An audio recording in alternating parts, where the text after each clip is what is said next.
Using electricity is one of the reasons so much of our problems with climate change is causing us for concern for our planet. But what if we could get electricity from water? Sounds too good to be true, doesn't it? But the technology has been around, in theory, for years. Now an Australian company called Hydra-Light has developed a battery that just needs a little bit of water to work. They're in the stage of bringing it to market now, and it will revolutionise the developing world. It'll revolutionise people in remote areas, and even as much as powering kids' toys at Christmas time. Is this the breakthrough we've been waiting for?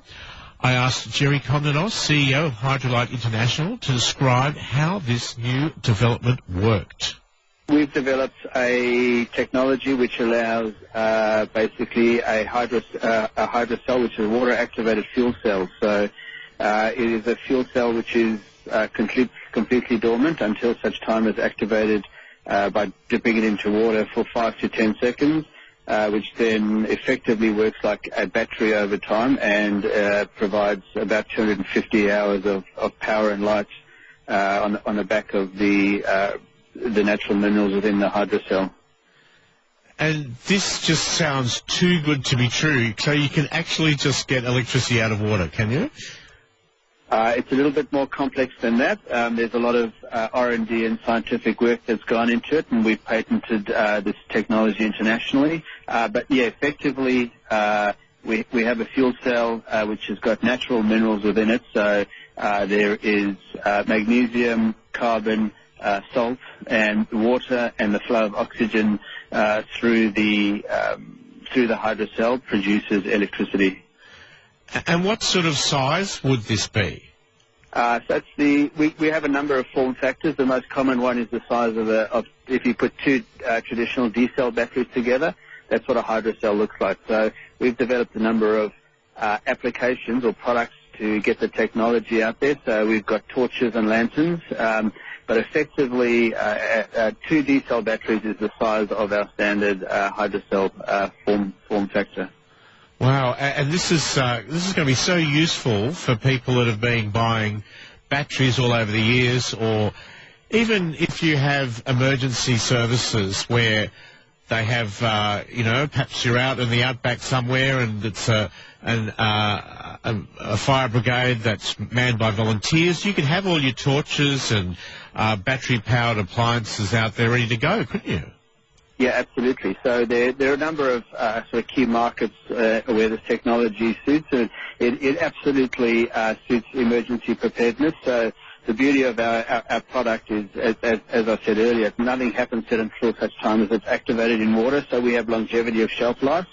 So if you take one of our hydro cells and leave it on the shelf for 5, 10, 15 years and pick it up, it still has 100% of the power that it has today because nothing happens to it, as opposed to traditional battery, which obviously degrades over time while it's sitting on the shelf. So from an emergency preparedness perspective, absolutely, it's a great product.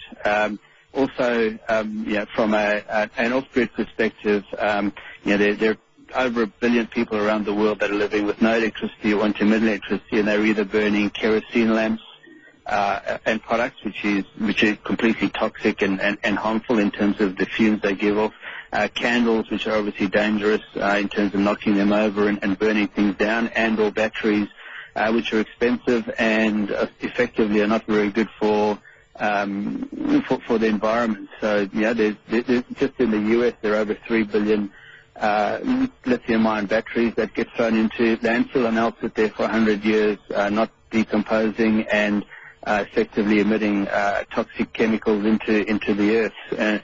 Our hydro cell is either fully recyclable, as in we can recycle the plastic, or we can produce one which has got a bamboo composite casing around it, which is in turn fully biodegradable. And so there's no toxic or chemicals in our fuel cell, so it's 100% biodegradable or recyclable, and there's no toxic elements going into the earth. And for villages and so forth that are a long way away from main urban centres and aren't on any sort of a grid in Africa, for instance, this would be a boon for them because you can also charge up mobile phones. Correct. We've got a supercell lantern which you can charge up a mobile phone from, so that gives you light and mobile phone. And then we've got something called the Power Cube, which effectively the main application of that is charging mobile phones. So the prototype we're working on now will charge your mobile phone about 50 times. We'll have a advanced product coming out which will charge your mobile phone about 100 times. And on top of that, you can run a downlight off that. So, in the corner of your room, you can have a light and also charge your mobile phone. So, yeah, absolutely, it's particularly powerful from an off-grid perspective, as you say, in Africa. But there's kind of Asia and all sorts of areas of the world where electricity is either non-existent or intermittent. Yeah, well, places towards the polar extremes where you don't have a lot of sunlight. If you're using solar cells, you don't need solar cells, do you? You can still get electricity using this method. Yeah, absolutely. The beauty of ours is we're not dependent on the environment. So, as you rightly say, if you're running a solar application, you're dependent on good and strong sunlight, where ours is only dependent on water, and it's not only water; it's any kind of liquid apart from oil. So, absolutely, you can use ours anywhere at any time as long as you can find some water. And the next variation of the Hydra cell will actually have a small water capsule within the Hydra cell to activate it, so you don't have to go and find the water. And what about affordability? How if you looked at the economics of mass producing this the cells?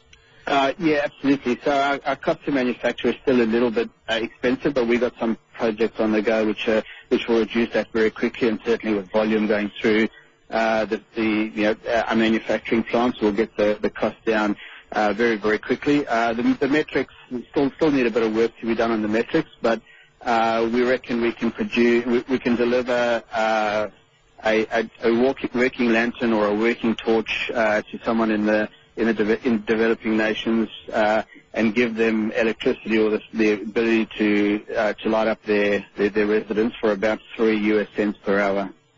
And have you had any interest from existing battery manufacturers or threats, perhaps?